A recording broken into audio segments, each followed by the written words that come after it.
Cross your arms. And you want to keep your chest pointed straight forward without moving your shoulders.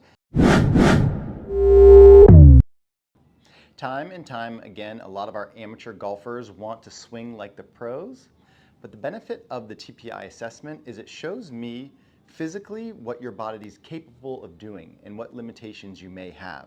Throughout these series of 16 different functional movement screens, we are able to diagnose and give recommendations for different limitations you may or may not have.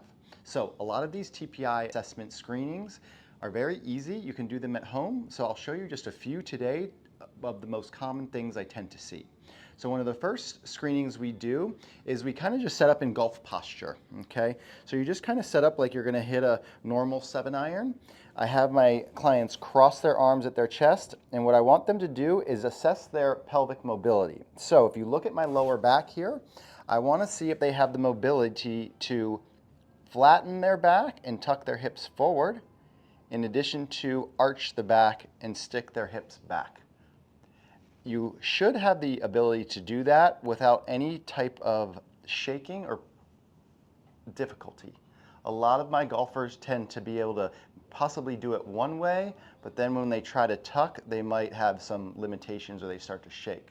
So that's one test I do to assess the mobility of the lumbar spine, which is obviously a very common issue we have with lower back pain.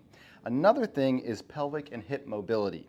So another thing we do, same kind of thing, you're setting up like you're hitting a typical 7-iron, you cross your arms, and you want to keep your chest pointed straight forward without moving your shoulders, and rotate your hips to the left and to the right without your chest or your upper body moving at all.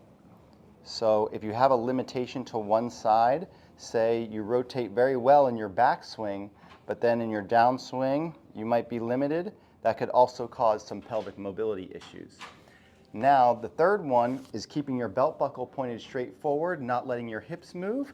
I want to see how they can move their torso. Obviously in their backswing, in addition to their downswing, keeping the hips pointed straight forward.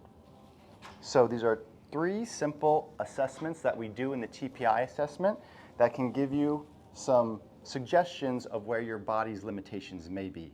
And then tune in for next week. We'll give you more tips and exercises you can do to help deal with any limitations you may have. Thanks so much.